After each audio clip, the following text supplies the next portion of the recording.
Bonjour à tous, c'est Pierre-Alexandre pour Technoïd. Aujourd'hui, on va faire le test des Hockey, donc des intras de sport, les modèles EPB24, donc vous avez le lien dans la description.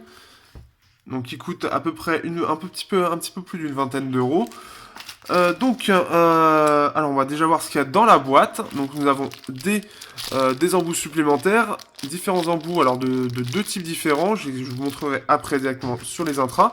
Vous avez de quoi le recharger. Et vous avez un petit manuel d'utilisation, donc bon, c'est très classique au niveau de ça. Donc ce sont des Bluetooth, donc forcément qui dit Bluetooth dit aucun câble, dit aucun jack surtout. Et donc ce qui fait qu'on va voir ça. Alors, donc, si on fait hop. Donc ici, on peut voir donc la partie, donc ça c'est la partie up ici droite. Donc en fait on va voir donc l'entrée qui est un petit peu en biais, donc quelque chose d'assez répandu maintenant. L'embout, on a un deuxième embout ici en fait qui va permettre pour le sport de mieux tenir hop, en fait sur le, comment dire, si vous regardez, si vous sentez votre oreille, vous avez donc le trou, oui le trou, et si vous regardez juste au-dessus en fait vous avez un creux en fait, donc c'est un petit peu en biais, et bien en fait c'est là-dedans que ça va rentrer. Et donc ça va permettre de mieux tenir, de mieux maintenir en fait l'intra déjà qui tient bien. Avec ça, ça va permettre vraiment de le maintenir et ce fait qu'il va pas du tout bouger. Donc ça c'est une bonne chose. Vous avez un câble, bon alors par contre il est assez fin. C'est un câble plat mais assez fin. C'est un petit peu le petit truc. Vous avez une télécommande ici, donc plus play pause et moins. Vous avez la petite ici, la petite LED pour dire si il est en marche, s'il est en pérage ou s'il a plus de batterie ou s'il est en charge. Vous avez ici la petite trappe pour justement le charger en micro USB. Vous avez un bordel monstrueux juste à côté. Donc il faut faire avec les moyens du bord pour ne pas craquer. Donc ici voilà, donc après la partie gauche, donc c'est la même chose. On peut voir, bon c'est pas très design en soi, hein, c'est vraiment très classique. La petite chose ici cylindrique pour côté le design, mais sinon on n'a pas quelque chose d'extraordinairement recherché. En termes de design, mais c'est pas forcément ce qu'on recherche. Là ce qui est recherché c'est d'avoir quelque chose qui tient dans l'oreille pour le sport. Et d'avoir quelque chose voilà, de pratique à utiliser. Donc ce qui fait qu'en termes d'utilisation, au niveau de l'autonomie, on est aux alentours des 6 heures.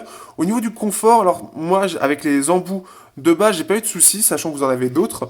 Ils tiennent plutôt bien. Et le petit truc en plus, en fait, ça se met facilement et ça bouge plus juste ensuite. C'est ça qui est vraiment bien, c'est-à-dire que si je me secoue de partout, bah en fait, ça tient vraiment. Donc ça, c'est une bonne chose. On peut voir que c'est aimanté, mais comme d'habitude, hein, l'aimant, il faut pas grand-chose. Puis il suffit juste de faire comme ça pour le casser, en fait. Ah, comme ça, pour le casser. Et sachant que le câble est un poil court, en fait, quand vous faites ça, autour de votre cou, bah, au final, ça va pas tenir et ils vont pendre, en fait, chacun de leur côté. Mais ça, c'est une habitude. J'ai vu ça sur toutes les marques. Ça ne tient pas. Donc c'est peut-être plus quand c'est dans la poche ou ce genre de choses, mais en tout cas, autour du cou, ça ne tient pas. Ensuite, les intrants eux-mêmes, au niveau du son. Alors, le son, c'est un son très neutre, voire un poil qui manque un peu de basse. Je les ai comparés au IEC Technology, donc que j'avais testé il y a quelques temps maintenant.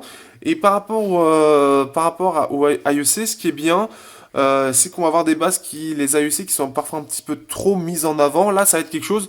On entend les basses, mais elles sont assez faibles, ce qui fait que ça va pas être trop, pas assourdissant, mais ça va pas trop attaquer les oreilles. C'est vraiment neutre, c'est vraiment très léger.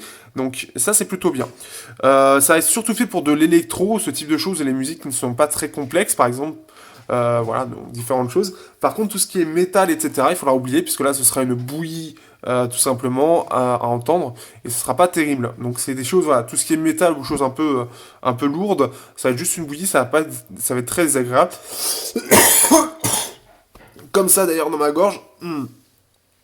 Et donc, ce qui fait que là-dessus, voilà, si vous voulez des bonnes grosses basses, ce sera pas ces intras-là qu'il vous faudra.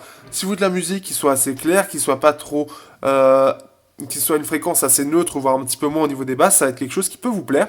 Moi, c'est une intra que j'ai bien aimé, même si c'était un petit peu léger au niveau des basses, je trouvais ça suffisant. Après, au niveau du son, forcément, c'est peu profond, ça respire pas forcément beaucoup, ce qui fait que le son sont assez basiques, mais là où il va vraiment s'en sortir, c'est voilà, c'est sur la partie électro, où là, sans problème, tout ce qui est un petit peu, comment dire, du chill step, dubstep, etc., ça va passer sans problème. Mais c'est vraiment plus, voilà, tout ce qui est guitare, tout ce qui est métal, par contre, c'est une horreur, et ce sera à éviter. Pour un peu plus d'une vingtaine d'euros, c'est assez sympa. Et voilà, j'en suis assez content. Mais voilà, après, c'est basique. Si vous voulez vraiment une recherche d'un son de qualité, forcément, à équivalent, un jack sera mieux. Mais là, ce sera assez correct. C'est surtout sur le métal où là, ça sera pas terrible. Mais voilà, si vous voulez faire juste un petit peu de course, avoir quelque chose un fil qui vous emmerde pas, ça c'est plutôt pas mal. Donc sur ce, je vous dis à bientôt pour un prochain test sur Technoid.